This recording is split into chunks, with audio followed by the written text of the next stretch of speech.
Hey everybody, it's Alex here with GameWatcher. I'm here to see, as you may be able to tell just over there, World of Warships, which just recently come out. I'm with one of the guys who worked on the game.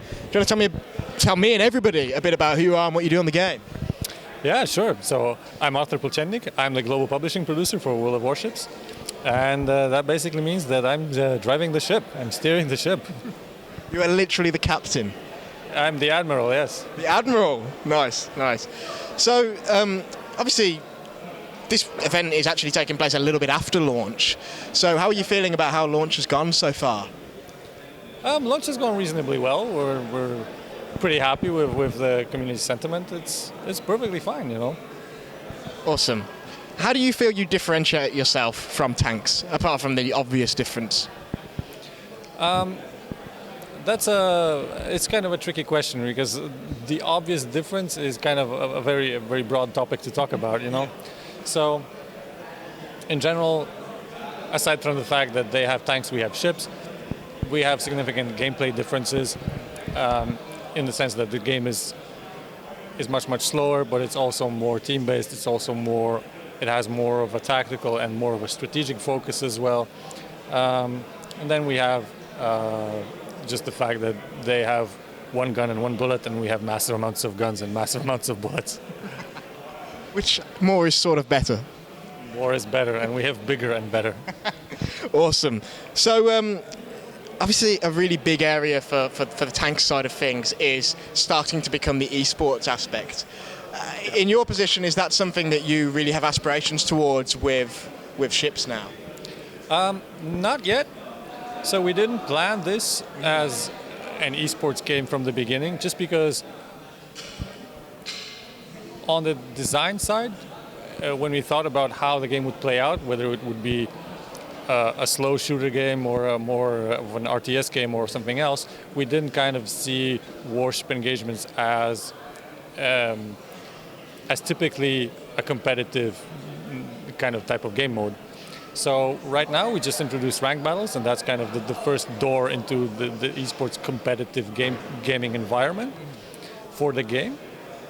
We'll be looking at the statistics from that, we'll be tweaking that mode, and we'll be kind of improving it as we go along. And if the community perception and if the players' perception is good from that mode, then we'll be looking at how to make Warships a viable esports candidate.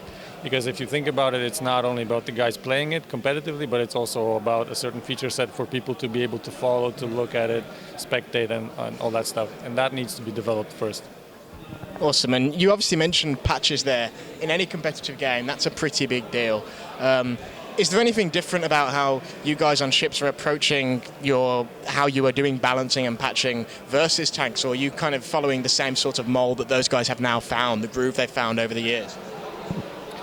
So, technically speaking, we have a pretty similar approach. So, obviously, we look at statistics a lot, and then we just play the game in-house on test servers a lot.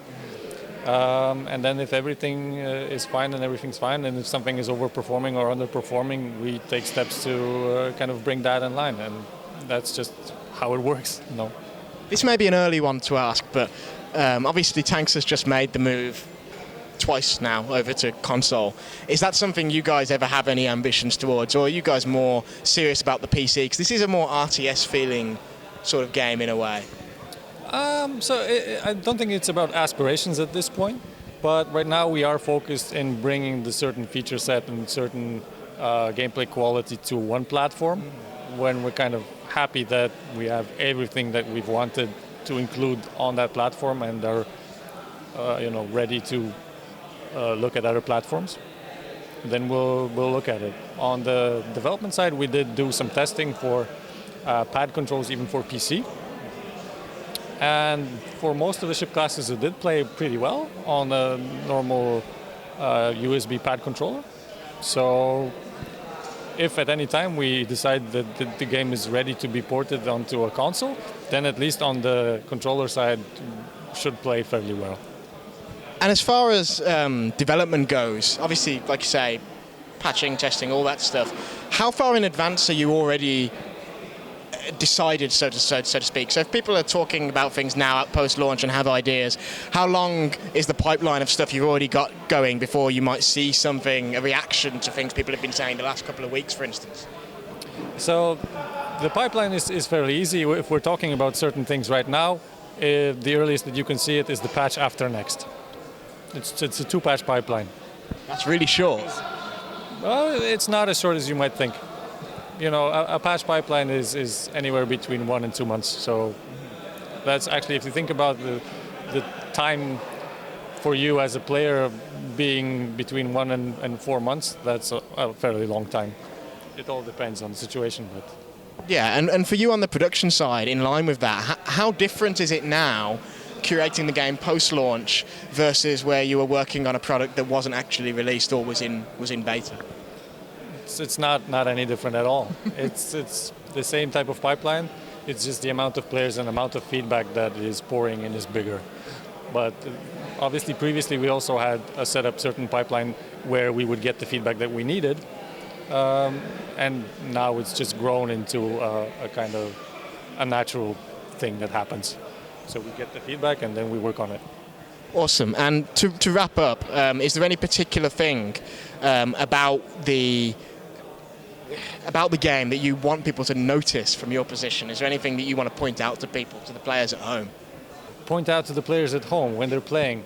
So aside from the fact that what we said about differences between the ships and tanks, that we have bigger and better guns, that's something that you need to remember. And the other thing is, when you're shooting your torpedoes, please don't shoot them in the vicinity of your allies. It's something that everybody should know before they enter World of Warships. Awesome. Well, thank you so much, man. Best of luck with the post-launch stuff. Until next time, guys.